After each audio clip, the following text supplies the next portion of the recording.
Hi, poet. Welcome to Low Effort Poetry School, where you can watch bad videos about how to write good poems. My name is Catherine, and I'm a poet too. In this video, I'm going to be talking about 10 things you can do to get better at writing poetry. Hopefully, something in here will be useful to you, even if it's just a reminder of something you already know. Number 1. Read more. I know. Shut up. This is boring advice you've already heard. This feels like homework, but it's a cliche piece of advice because it's the thing that both works and makes your life better. Your taste as a reader will develop, and as it does, your taste as a writer will change too. The key here is that you should be reading a lot of other poets, both your peers and published poets, ideally both contemporary and historical. I don't get too fetishistic about reading the classics because I probably don't read enough old poems either, but it's a thing we all should try to do more. Cast a wide net. Explore. Drill down on who your favorite poets are from interviews or notes and acknowledgments in the backs of their books. If there's a poet who everybody loves and you're like, I don't get it, lean in and read more. Try to figure out what's not working for you. Maybe there's a dissonant approach in the work that articulating will help you better find your own voice. Number 2, perform. I came out of the world of open mics and slams, and while that's not everybody's cup of tea, knowing there was a weekly reading I wanted to get a new poem ready for because an entire room full of people were going to hear it was a great motivator to keep working on a piece until I felt good about it. It also helped to read works in progress because I could see where an audience was responding and where they were getting lost. There are a ton of open mics. Some are poetry only, and others where poetry and music and comedy all cohabitate. And I bet you can find one in your area if you Google it or ask around. Try attending once or twice without reading, so you can get a sense of the crowd's sensibilities. If you keep coming back, you might find yourself in community with other poets, which leads me to number 3. Get a poetry buddy or 5. Everybody thinks they want a mentor. Well, you don't. Most experienced poets are in high demand and stretched thin. Between writing, publishing, performing their own work, many poets are also educators to support themselves. They don't really have time to take you, a random person, under their wing and give free attention to your work. You don't want that anyway. You want poet friends. Poet friends are people who are about your skill level, who also are your friends.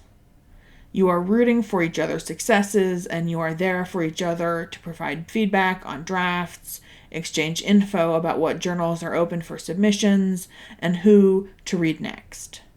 Things you can try with poetry friends include giving poetry readings together, writing and performing a poem together, like a group piece, reading poems back and forth and then co-writing, emailing poem drafts back and forth every day.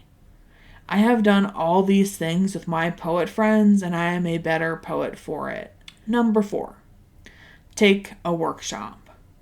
So these established published poets I mentioned above, many of them teach workshops, which vary in cost and time commitment. They can range from $20 for an hour-long session up to a year-long weekly intensive workshop series for thousands of dollars. I bet you can find a workshop that matches what you're looking for. Many are online, some are on Zoom, others are asynchronous and use software like Google Docs or Slack, or a hybrid. In addition to skill building, workshops are also a great way to learn about poet peers you might not otherwise have met. Number 5, do an MFA program. I don't know. I never got an MFA, so I don't have firsthand experience about this. I have heard some folks say they had a good experience, that they got to make important contacts and read a lot of poetry they otherwise wouldn't have. Many people have had mixed or difficult experiences in MFAs, however. If you want to get serious about your poetry and you want to be a teacher and you get into a fully funded program, I guess go for it. Don't saddle yourself with debt to be a poet, in my opinion. Poetry is here to augment life, not make it harder. Number 6, try something new. Shake it up. If you usually write free verse, try a form. If you write mostly about your memories, try a persona piece. If you write funny poems, try writing about something serious. If you write with rhyme, try not writing in rhyme. I felt like I've made leaps when I've gone out of my comfort zone. Sometimes ability is honed incrementally, and sometimes it's a zap, bang out of nowhere when you try something totally weird and it happens to work. It doesn't always work, but sometimes it does, and you discover whole new rooms in the poetic house you're building you didn't even know were there. 7, consider your audience. There's a concept I think about when I write, which I call the Hitch percentage. There's a scene in the movie Hitch where the Will Smith character is teaching the Kevin James character how to successfully kiss a date. He says something like, "You go 90% of the way there, and then you wait. She comes the 10%, and that's when the kiss happens." It's the same between a poet and a reader. But not all poems go the same percentage.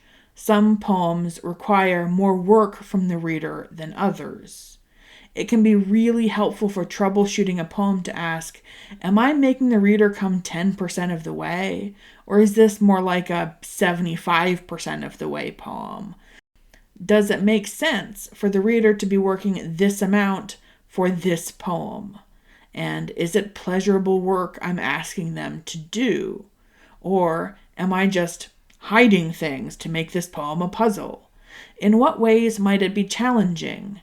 You can't control what a reader will take from your poem, but you can be thoughtful about the crafting of your poem with a reader in mind.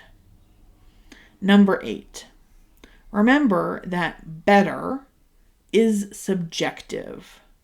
I bet if you keep writing year after year and you really find your voice and publish some poems or a book and get all the success you're wishing would be here right now, if you were to then go back and look through the poems that you're writing now, you would find things you love about them that still speak to you and sparkle on the page.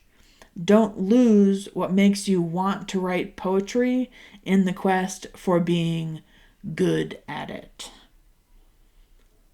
Number 9, blah, blah, blah, shitty first drafts.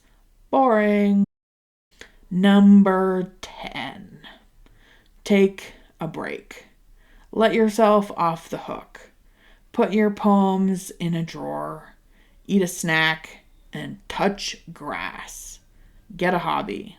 Hobbies are great metaphors, I promise. You're still a poet, even if you're not writing every day. That's all I've got.